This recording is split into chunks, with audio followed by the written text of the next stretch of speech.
Réouverture des sentiers de motoneige de la Côte-du-Sud dès aujourd'hui, jeudi. La MRC de Lillet annonce des changements en matière d'immigration et les services disponibles sur le territoire. Un centre de retour consignation ouvre ses portes à Montmagny.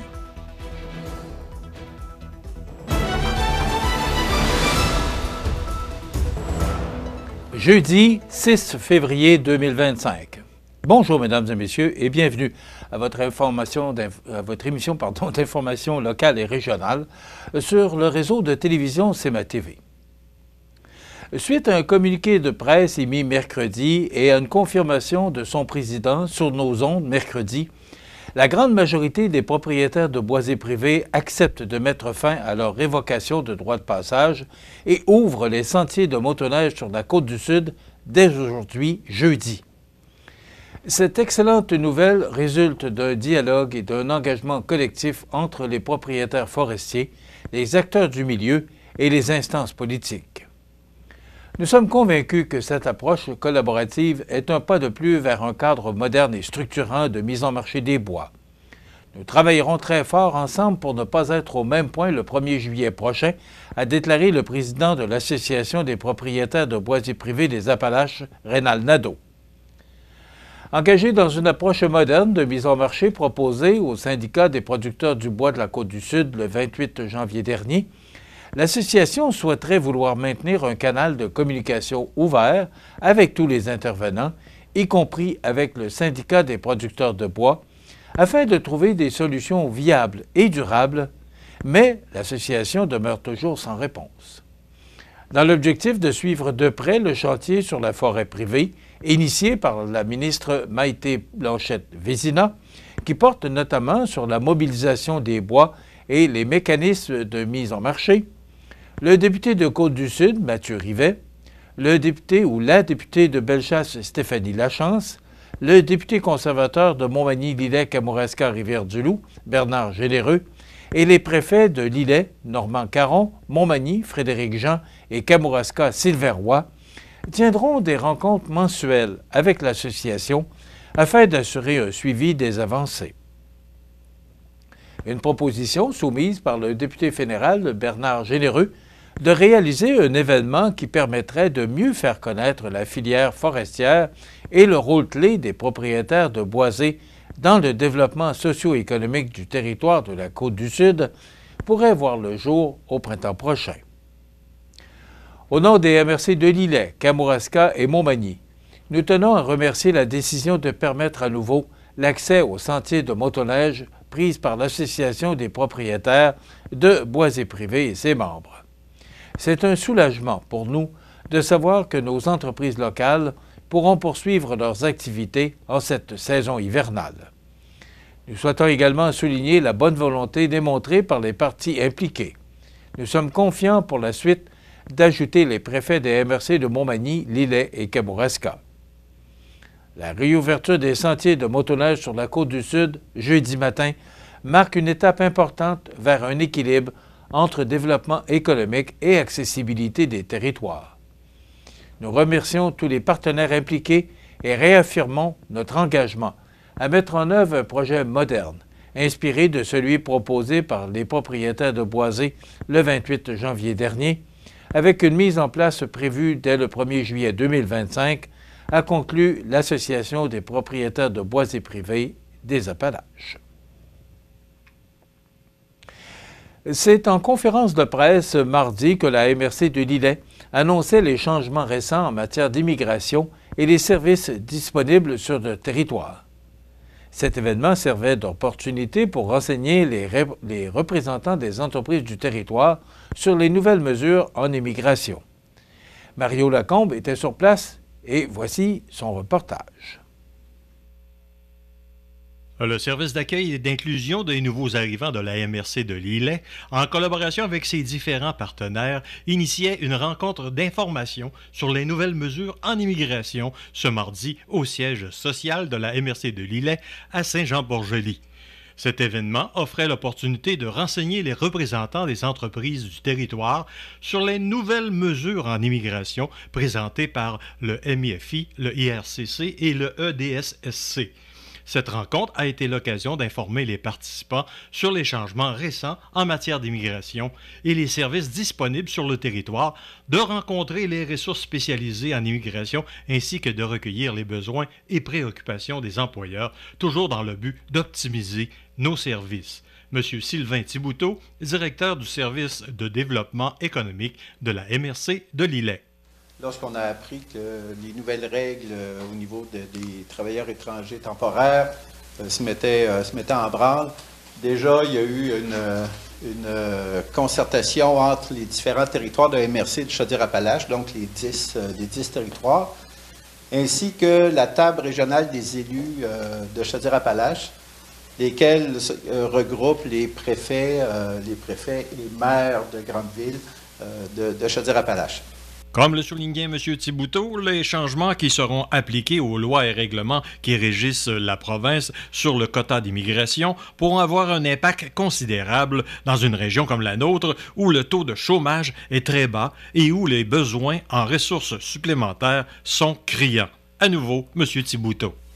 On est accompagné par la firme nationale, une firme de relations publiques qui nous accompagne dans la mise en œuvre d'une stratégie pour essayer de convaincre nos décideurs, nos élus provinciaux et fédéraux des torts que ça va causer la mise en application de ces nouvelles règles au niveau des travailleurs étrangers temporaires. Torts pour les entreprises. On va voir tantôt là, les résultats du sondage. C'est vraiment fracassant comme perspective de perte d'emploi qu'il va y avoir dans les entreprises. Mais aussi, c'est le tort que ça va causer sur l'économie régionale ici dans Chaudière-Appalaches. En terminant, notons que la région s'est dotée de plusieurs ressources pour répondre aux entreprises qui ont un besoin criant en main-d'œuvre provenant de l'immigration, que l'on parle du ministère même de l'Immigration, Emploi et Développement social Canada, la MRC de Lillet, Carrefour Jeunesse Emploi, Apprendre autrement, secteur Nord, l'ABC des Hauts-Plateaux, secteur Sud, et le Centre de services scolaires de la Côte-du-Sud. Mario Lacombe, à la MRC de Lillet, à Saint-Jean-Port-Joli, pour CMA-TV, Information.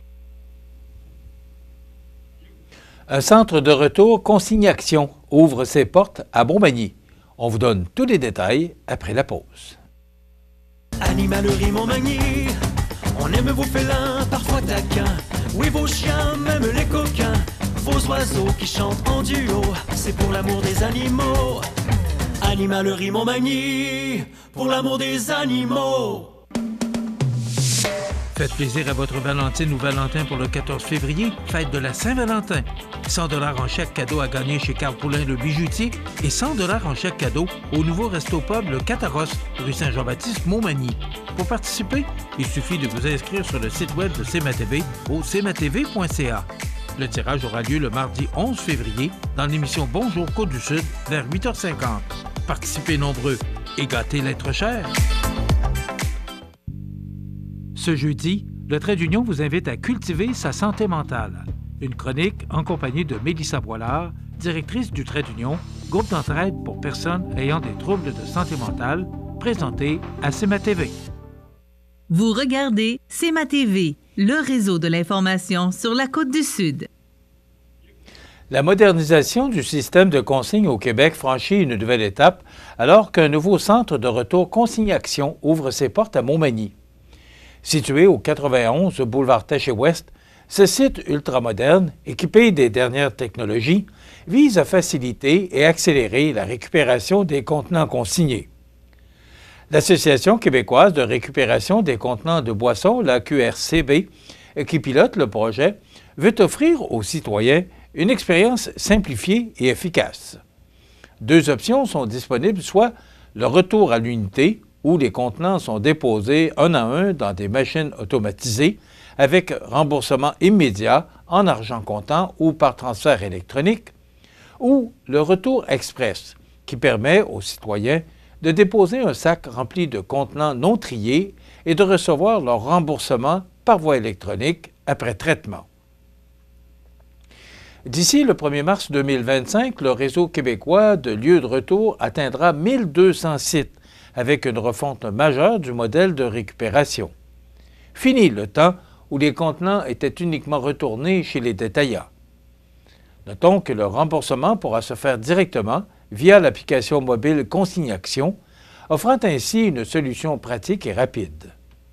Le système adopte un modèle hybride, combinant des centres dédiés Consignation et Consignation Plus, ainsi que des points de retour zone Consignation chez certains détaillants partenaires avec pour objectif de traiter des volumes plus importants et atteindre un taux de récupération de 90 % d'ici 2032.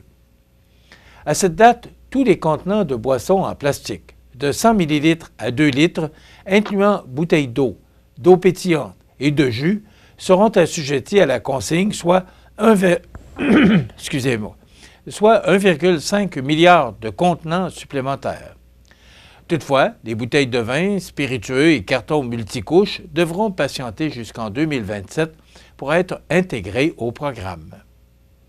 Rappelons que depuis 2001, les programmes Consignation font la promotion de la récupération auprès des citoyens et des entreprises et est devenu la marque officielle pour promouvoir les activités de l'Association québécoise de récupération des contenants de boissons auprès du grand public et des parties prenantes. L'Association québécoise de récupération des contenants de boissons est un organisme de gestion désigné qui a le mandat d'élaborer, de mettre en œuvre, de financer et de gérer le système consigne modernisé selon le principe de la responsabilité élargie des producteurs. Cette association regroupe les producteurs de boissons engagés dans la récupération, le réemploi, le recyclage et la valorisation des contenants de boissons au Québec. Les sports, présentés par Groupe Corriveau, entrepreneur électricien et plomberie, un appel, 4 services. Groupe Corriveau à Montmagny, 88 248 8992, votre solution. Vous avez des projets de construction ou de rénovation? Pensez Groupe Corriveau, entrepreneur électricien et plomberie. Un appel, 4 services, 88 248 8992, Groupe Corriveau à Montmagny ou groupecorriveau.com. La solution pour du travail bien fait.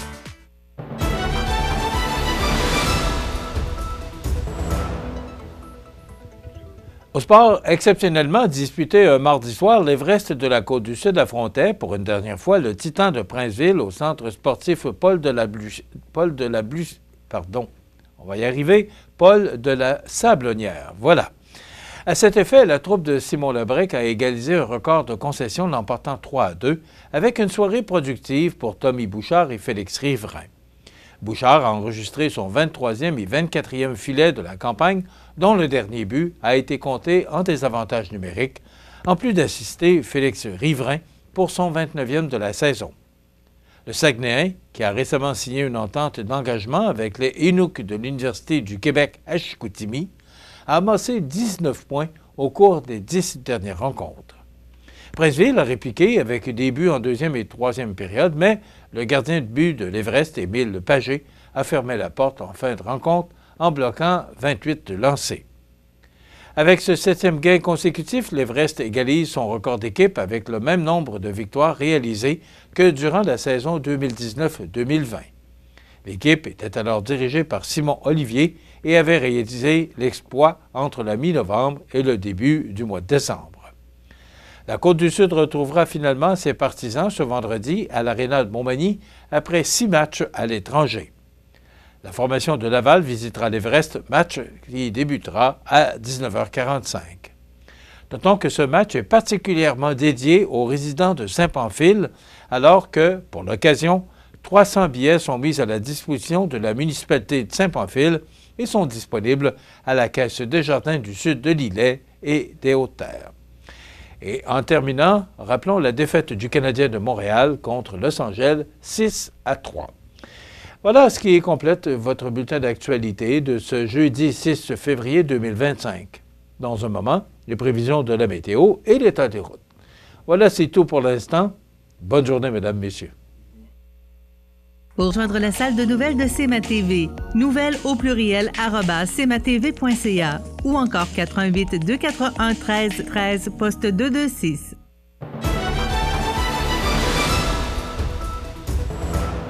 Alors, c'était froid hier, c'était venteux, mais là, on se dirige vers du temps beaucoup plus doux, mais le temps plus doux, ça veut dire des précipitations. C'est ce qui va adoucir le temps d'ailleurs. Donc, si on regarde l'image de satellite, là, justement, on voit là, ce système qui va passer quand même très rapidement, là, qui devrait nous quitter dans environ 24 heures, nous apporter aux alentours de 5 à 10 cm.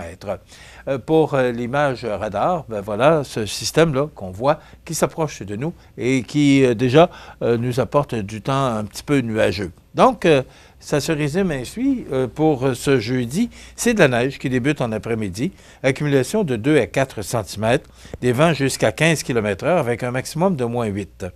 Ce soir, la nuit prochaine, de la neige intermittente, poudrerie par endroits, accumulation de 5 cm, vent devenant du sud-ouest à 30 km/h avec des rafales à 60 après minuit, température stable à près de -7.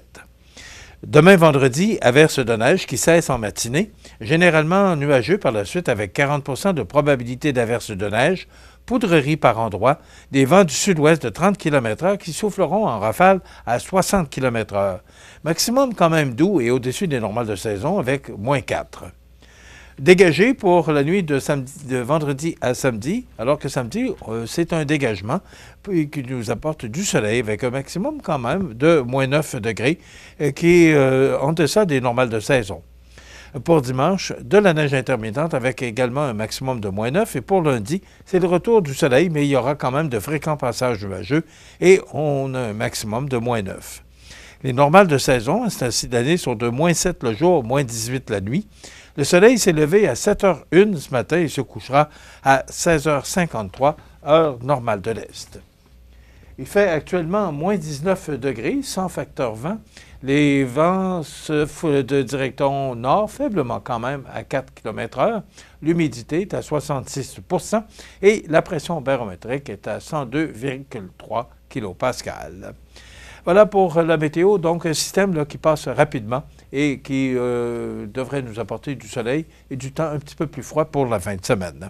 Maintenant, pour le menu de notre émission de ce jeudi 6 février, dans un moment, on vous propose de la chronique « Cultiver sa santé mentale » avec Mélissa Boilard, qui est directrice générale de l'organisme de Trédignon, pardon. Blanc de mémoire. Et on reçoit aujourd'hui Mme Nancy Gauvin, qui est présidente du syndicat de l'enseignement de la Côte-du-Sud.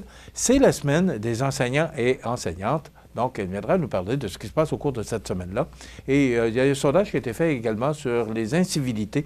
J'aimerais l'entendre aussi à ce niveau-là, sur ce sondage-là. Bien sûr, il y aura les grands titres de l'actualité de ce jeudi. Donc, voilà ce menu. Il y aura les avis de dessin en fin d'émission, comme à l'accoutumée. Je vous souhaite donc une excellente émission de notre antenne.